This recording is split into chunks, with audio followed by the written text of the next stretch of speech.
All right, let's jump right into this. So, as you all know, the Bengals just beat the Kansas City Chiefs to go to their first ever Super Bowl since 1988. Excuse me, I just want to throw some at him so bad. But the Bengals just went to the Bengals just went to their first ever Super Bowl since 1988, and they they beat the Kansas City Chiefs to go to their first ever Super Bowl in nearly since 1988.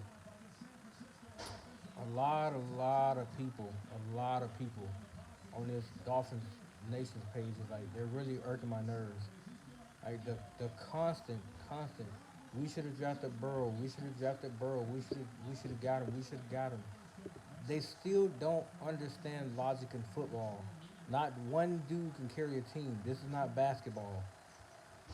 This is not the game of basketball where the ball is always gonna be in your hands no matter what. It ain't that type of situation. Now Joe Burrow, to his credit, did his job the second half. He got him a touchdown before the half. He got him a touchdown in the third quarter. Then the rest of the way, his running game, his special teams kicked in, and his defense did his job to shut down that offense completely throughout the rest of the game. They didn't score another point until the end of the fourth quarter, which was a field goal, and that was it. So his defense did his job. One second, please.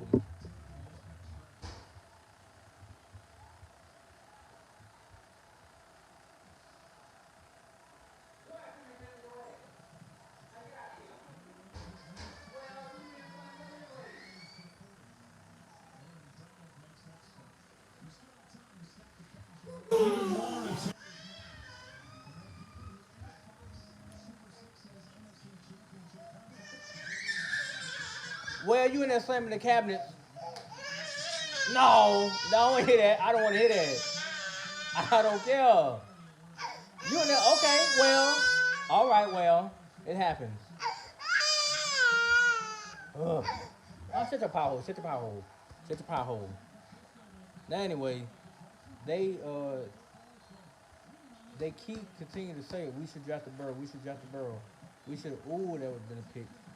We should draft the Burrow. But people don't. They still don't get it.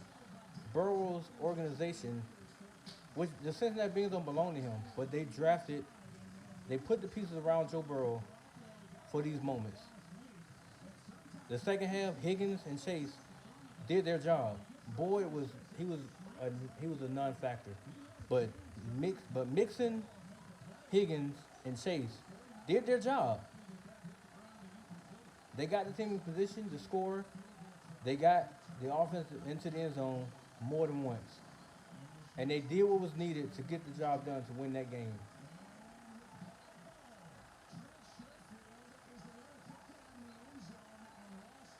So, you mean to tell me if Joe Burrow was in Miami, they were going to Super Bowl right now? Right now. And the Bengals line is better than the Dolphins offensive line is.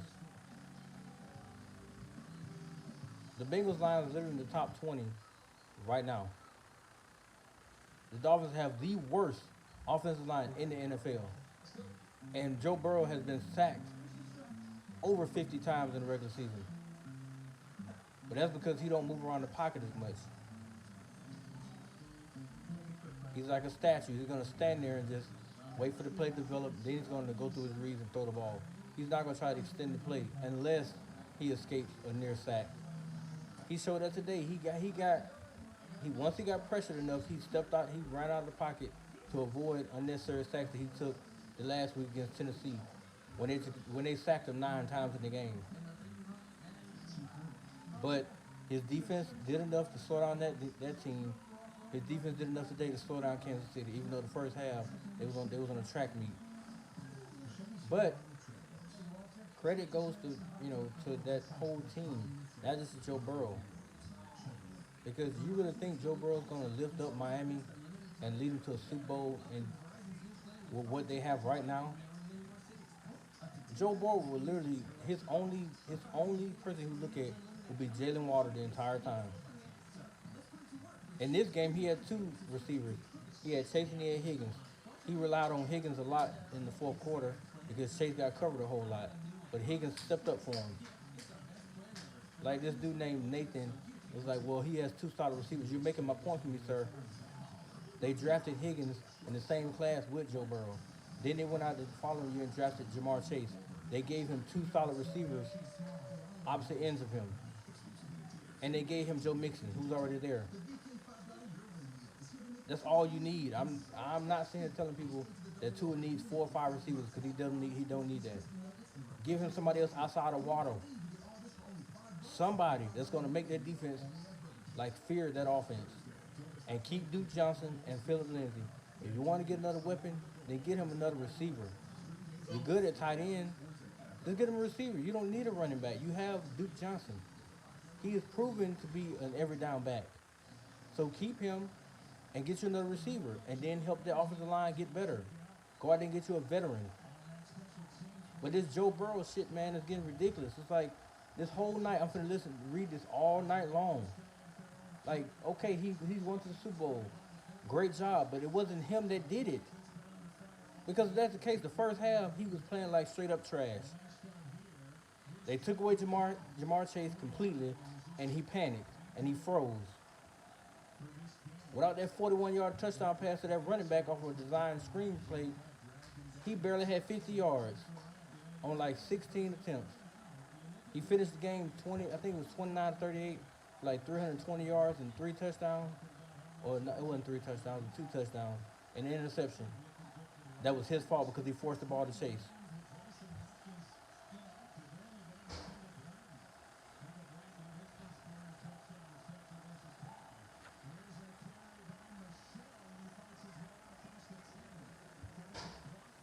So when people sit over and like come with these dumb analogies about why they should have took Burrow over Tua, go back to look at the college film.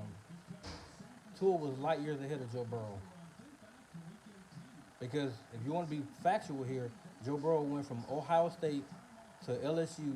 His first year at LSU, they didn't even I don't even think they made a bowl game. They were that bad. And he was the quarterback that everybody's talking about.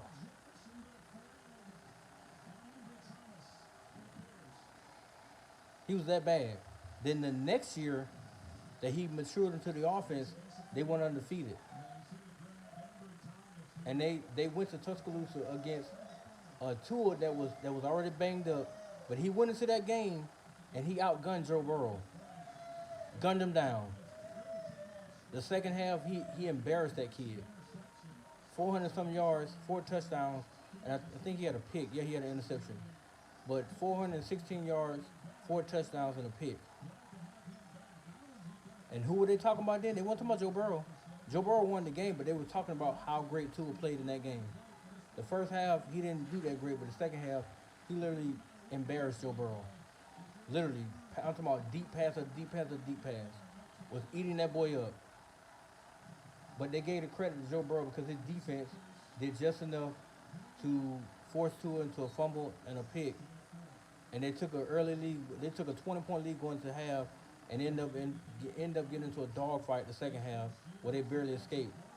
They scored, I think, a touchdown or 2 in the second half in crucial moments to get out of that game because the defense of Alabama decided to play strip. So they decided to try to strip the ball instead of actually tackling somebody, and that gave them 2 free touchdowns. Other than that, that second half, Tua was out there smoking his ass. And he went on the rest of the season smoking every opponent he played. He was on pace with Joe Burrow till he broke his hip.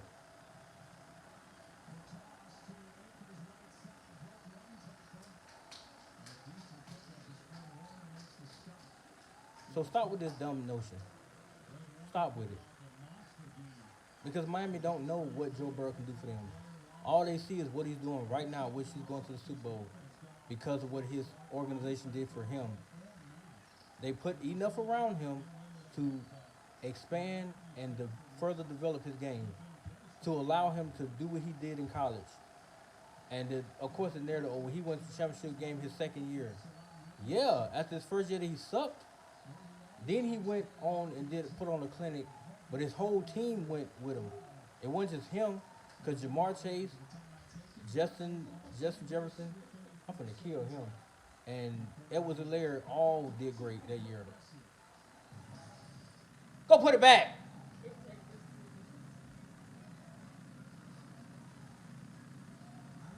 So this whole narrative or notion that Miami should have drafted Burrow is BS.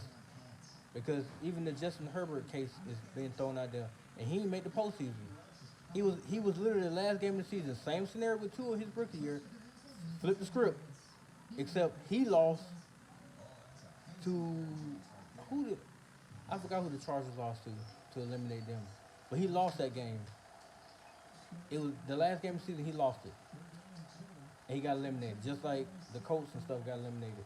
But this is about, Joe Burrow and what he did today.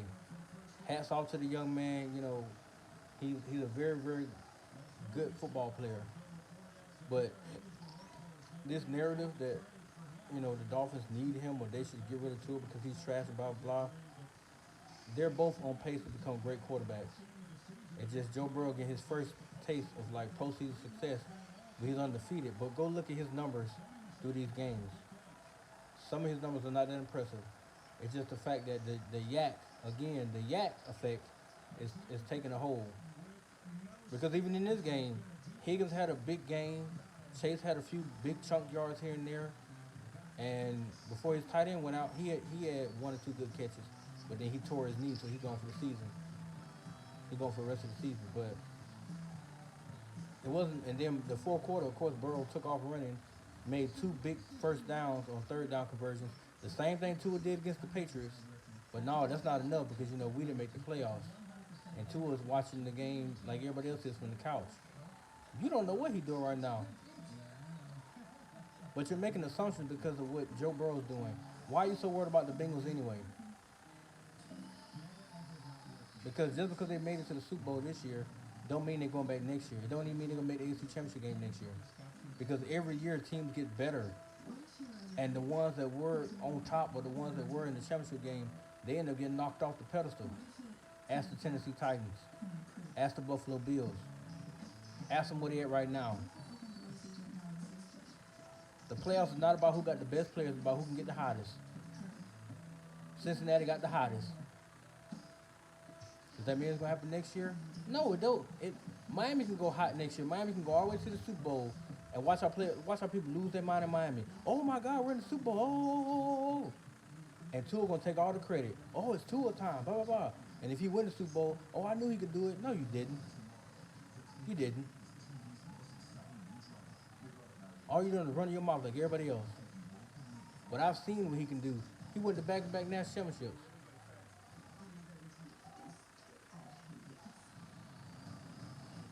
He won one, he lost one. But he went back-to-back, which is hard to do. Then his third go-round, which he's supposed to went back to play Joe Burrow in 2020, he ended up breaking his hip. And had they went back, they would beat LSU that year. Which means that Tua went first overall to Cincinnati instead of Joe Burrow. But instead, he broke his hip. They were scared of it because they didn't think he'd be able to play again. He rehabbed, he got back to 100%.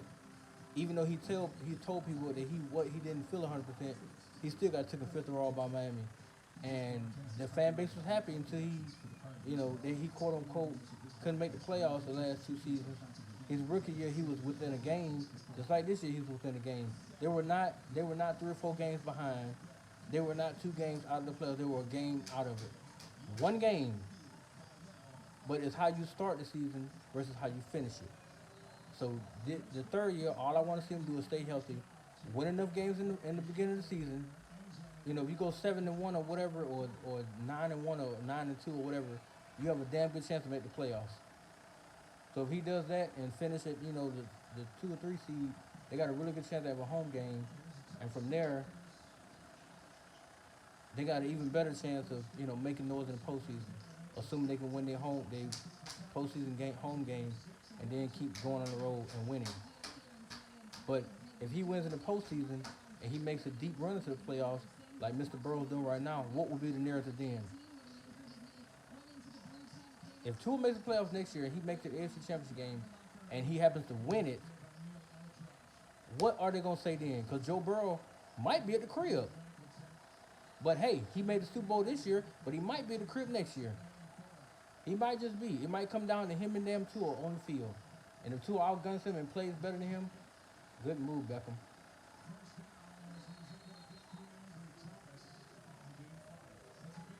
Then what are they gonna say next? Well, Burrow got outgunned by Tua. Duh. But Tua's defense also helped. Waddle and whoever else they may draft a receiver helped. Gronkowski got some big catches. Duke Johnson was running through tackles. Philip Lindsay was catching the ball in the backfield, helping with blocking assignments, making sure that Tua stayed off his back. It is a team aspect. It's not all about the damn quarterback year in and year out. I don't understand that. I don't get it.